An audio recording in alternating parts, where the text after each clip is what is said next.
Some time ago now, I was in the grocery store and I noticed oat milk on the shelf, and I didn't think much of it. I just thought to myself, gee, what are they going to make milk out of next? So quite a while went by, didn't think much of it. And then just not too long ago, somebody left a comment on my almond frothing video regarding oat milk and the benefits of oat milk, how it frothed better, tasted better. So I started looking into it. I purchased a bottle for myself. And I wanted to share the results with you guys. For those of you that are either interested on the limb, maybe switching over from whole milk or regular dairy milk, just wanted to give you some insight. I'm going to actually pour it out, do the taste test, let you guys know. But just to start off from a nutritional value standpoint, that's one of the biggest difference. Obviously, the taste too. But this is unsweetened almond milk, no sugar added. It has 3 grams of fat. This oat milk has 5 grams. Now, on a percentage basis, that's two grams. That's quite a big difference. But in the scheme of things, for 8 ounces, it's 1 cup a day. It just all varies on what else you're eating. You can justify it in many ways to say that if you really enjoy the taste of oat milk much better, 2 grams might be worth it for you. If you're eating other stuff, other fattening foods anyway. Sodium are about the same. 150 for the almond, 140 for oat milk, and I think dairy milk has around 130 milligrams, so don't really differ there. Carbs, they do differ. There's 16 grams of carbs here, only 2 grams here, and there's more sugar in the oats as well. So if you are on a low carb diet, that could be a consideration for you.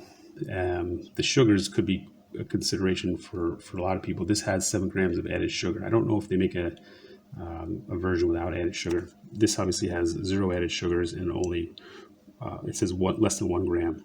Protein also, this only has 1 gram. This has 3. That's quite a big difference on a percentage basis. If you're eating a lot of meat, chicken, protein, or if you're vegetarian, vegan, if you're eating nuts and you're getting your protein from other sources, that may not be an issue for you. So now for the big thing, is there a taste? Which tastes better, and is there there absolutely is a difference, and in my opinion, one does taste much better than the other. The reviews I read were absolutely right. The oat tastes much creamier, has a better lasting taste. For me, the almond milk tastes quite watery actually. When you first taste it, you can taste a hint of the almonds as you can with the oats. In other words, the oats, you actually taste a little bit of the oats as if you had, like, before cooking oatmeal, if you had soaked some water in oatmeal, that's probably what it would taste like, and that's what it does. But it's much creamier. I think hands down, the oat milk wins from a taste perspective, but obviously taste is unique to each person. If you are allergic to nuts, this is not even an option for you, I suppose. Just from a pour test, you can see this tends to pour, I don't know if it'll be captured, but it pours a bit more liquidy or watery than the oat milk.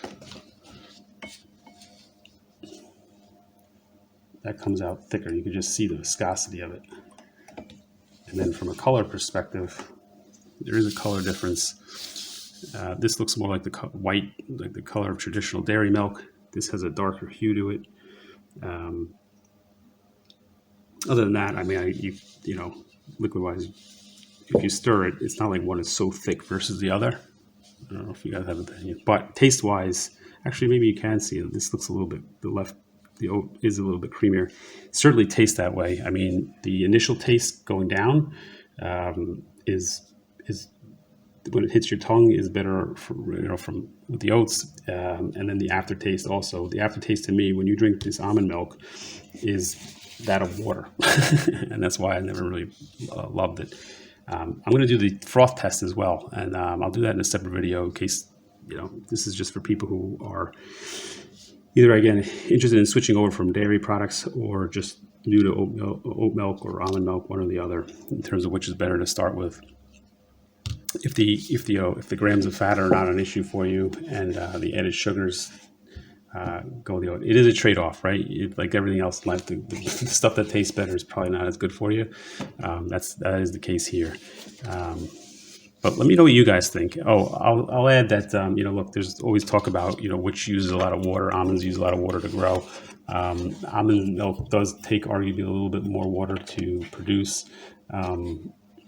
For some that are into sustainability, that might be an issue. but I'm not going to get into politics here. This is just really about taste and nutrition and making others aware. So if you guys have a thought, though, please share them with me. How are you guys using these products? Are you using it in your cereal? Are you making oatmeal with it? Are you just drinking it outright, straight up? Are you putting it in your coffee? How do you like it? Which do you like better? Are there any brands you prefer? I know I originally did. I've tasted the Silk milk, which might actually be a little bit better, to be fair, than Whole Foods brand. But this is what I have in the fridge. I've tried others. Are there other brands of oatmeal? This is the only oat milk I've ever tried. So if you have another preferred brand, let us know. If you have any questions, I'm not an expert, but I'm happy to help if I can. And if you'd like to see more, subscribe. But definitely check it out. I'm going to do the frothing test. If you're into your coffee, lattes, cappuccinos, I'm going to use a hand frother on both. I'm going to do the test. We already did the test on the almond milk. We saw how productive that was. I have good thoughts about this just because it has more fat content. So I have high hopes, rather. So join me for that. I will see you soon. Thank you.